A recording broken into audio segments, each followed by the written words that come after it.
I actually want to start off my little talk today by talking about giving thanks and being thankful, and actually making it a practice in your life, just like brushing your teeth or lifting weights. There's a lot of things we do that are just kind of gut reflexes at this point, like, gotta go to work, gotta do, gotta pay the bills. You get your coffee from somebody at, Starbucks. Oh, thank you. But do you really appreciate that person being there? Now, maybe you don't appreciate the person at Starbucks. Maybe they're not worth appreciating. But I can tell you that all of you in this room, I very, very much appreciate the effort and energy that you put in to being here every Wednesday morning. So thank you very, very much. It's meant so much to me in my life, and I've been able to make some major strides since I joined this group, professionally and personally, psychologically. My next little bit of advice would be to, whenever possible, make a strong entrance. Give an example. I tried. I did my best. It doesn't have to be that with all that fanfare, but I saw an opportunity and I took it. I didn't necessarily plan to do it that way. I knew that Ed was going to be reading. Thank you for that, Ed. That was lovely. I think most of it was intelligible. When you can, and you can impact people, for the real estate people here, when you're meeting with that client who's this person who's like myself coming to meet with real estate agent, I'm usually running with my son or from some other appointment, half sweating, half crazy, and if that person there is waiting, holding the space for me, and they're just calm, cool, and collected, hey, it's cool, glad you're here. It makes it so much easier, and that's their strong entrance, that they were there waiting, prepared. What I'm doing here is I'm actually going through a list of things that I have in a book that I'm writing, so I'm kind of just going through the chapters in the book. There's definitely an opportunity, I think, for me to discuss who I am and where I come from and all that stuff, but I feel like we've gotten into that on the one-on-ones, and if we have it, as soon as we have a one-on-one, I'll tell you my life story, and I'll give you a little of that at the end, as we're giving out some gifts. But I want to continue to talk about you guys, and starting the cult of you. Okay, so when I've joined a lot of groups over the years to try to enhance my abilities. There was martial arts at one point in time. Now I study philosophy because I feel like that is probably one of the most powerful things you can do, is study other ways of thinking. And with my business now, Atomic Total Fitness, I'm trying to start a cult. That's true. When you haven't made it until you have a cult-like following, that is what everybody says.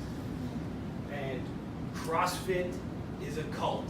You can tell if you've ever taken a CrossFit class, it has all of the negative aspects of a cult. Everybody wears the same shoes. The girls all wear booty shorts. Whether that's a good or bad thing, I'm not sure. Depends on which class you go to, I guess. But it's bizarre to be able to walk into one gym and see everybody looking and behaving the exact same way.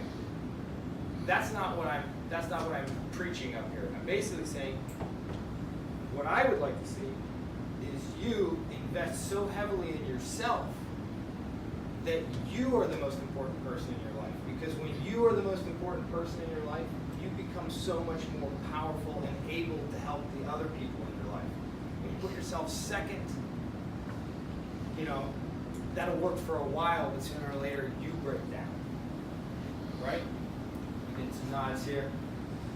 Sarah knows what I'm talking about because she catches you whenever you're exhausted. By the time I go and get a massage, it's already 3 weeks too late. Right? Look, here's what happens, people. Your parents mess you up. That's the bottom line, okay? I can see it now as I have a child. I'm already doing damage that's going to be, it's going to take 20 years of therapy to reverse it. I wanted to know where kids came from. I went to my dad. I said, Dad, where do babies come from? And he kind of looks around and he goes, came from the C-section. You're from the C-section. It's the first time you took me to a professional baseball game. I thought I was coming home with a little brother. There you go. There's no. See, I can do it if I want to, but I'd rather just lecture at you, make you think about your life really, in really gross terms. The thing so what the quote that was at the end of my introduction was something called the Stockdale Paradox.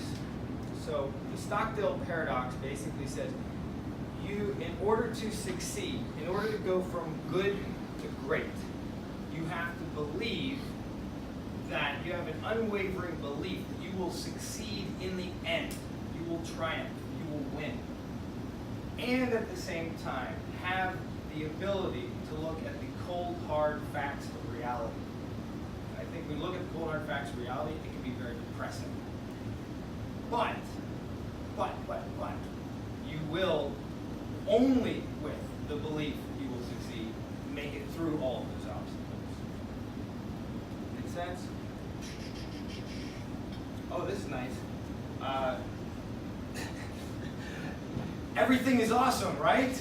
Yeah. That's kind of the point of that. That was the moral of the story. All right, moving on. Anyway, that was nice. Good. Guess got to do new work on that chapter there, I guess. No, but I guess it's really can't everything be awesome? Can't you always flip something to see the positive in something? I don't know if you've ever heard this parable, but there was this farmer in China, and he had a horse. He had one horse, did all the work for him. One day the horse ran away, and all the townspeople were like, "Oh man, that's so bad, that's such bad luck. The horse ran away." He said, "Maybe." A week later, the horse comes back. He's got 3 mares with him now that he found out in the wild that are with him. And everybody goes, "Oh my gosh, what good luck. That horse came back, you got 3 of them, you got 4 horses now. You're so lucky." He said, "Maybe." A few days later, his son's riding one of the wild horses, trying to break it for a saddle, gets kicked off, breaks his leg. "Oh my God," the townspeople say, "this is bad luck, man. The son's got a broken leg." He said, "Maybe." A week later, the government was conscripting youth for the army. They came by. His son couldn't go off to war because he had a broken leg. We don't necessarily know what's happening in the moment. It might seem like bad news. Maybe not. It might seem like the best news in the world. Could be a really bad idea. You know, I think we all get what we want. That's the scary thing. We all get what we want eventually. I wanted to build a business in Manhattan. Now I can't leave. I'm stuck here. I can't go anywhere. You guys are stuck with me.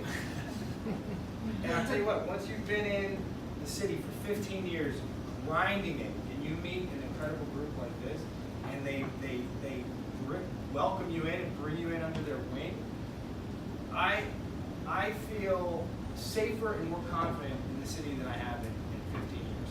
And it is absolutely phenomenal. And I don't know if I could have done it earlier. I mean, I wasn't ready for the commitment, for the relationship. But and that's why, you know, when the time is right, things work out. And it isn't always going to be perfect. And why have I gone on this big diatribe about all this stuff that I think about or that I'm working on? Is ultimately, this is who I am. This is what's going on behind the scenes. This is what's going on my operating system. And at the end of the day, you know, I very much struggle to get that into a personal training session, or I struggle to get that onto the page, or I struggle to get that onto like a social media post so more people will validate my existence. You know, guess what? Maybe you write that post that gets you very popular. Oh my goodness, isn't it great news? You've got 100,000 followers. Maybe not. You know, I've got a client who can't go out in public anymore because he's on TV. I think that's really great, makes tons of money. He can't even get a workout in the gym without someone coming up and going, hey, can I get a selfie? Can I get a selfie with you? And he takes it on the chin, he smiles, and he's gracious about it, but is it worth it? So anyway, I got the 2-minute warning, Do we have, when do we do the prizes? I'm sorry. Well, let's start with the prizes. Start with the prize. Okay, great. So. Based on, we'll see how good you guys are on your anatomy. It's what muscle would also be synonymous with a meat guitar? Glute? No, come on, it's a pun. Oh. Hamstring? You said hamstring? Yes. Whoa! No.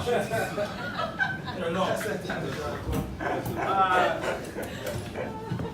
What muscles get stronger when you do an overhead press? Your heart. That's Shoulders. No, it's yours. shoulders. Who said shoulders? Alex. Alex. No. I'm going. And let's see here. What else?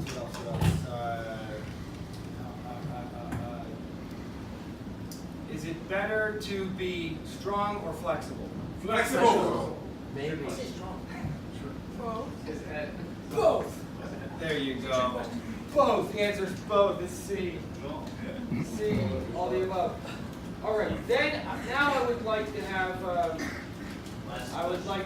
Alex Vasserman come up here. Presentation, This wasn't as planned. well as Rebecca Buchanan. Presentation. Thank you very much. Is this the cult? It is the cult right now. You wear that under your clothes for the rest of your life. The paddling was the best I part. brought a side. Thanks, Alan. Thank you. And let's see. All right. So then the last one. Last question would be. Last question. I think you're about 3 minutes over. Oh, all right. Well, I'm just trying to give away good stuff for everybody. You don't want stuff? I'm going to wrap it up right now. Thanks, guys. More stuff. So your sacrum is the bone that is your tailbone, and then you've got a spine that goes up, and then what does it connect to? Backbone. Brain. Backbone connects to The brain stem. The head bone, right? Yeah, that actually works for me. No one's gonna get in? Your skull. Sure. That's close, but not. No. Spine. What is this? Cranium. Yeah. There you go. Who said it? Cranium. Not your skull. You can't win everything. He can't win twice. Say cranium? Yeah, why not? Press it down his hand. All right. Thank you very much.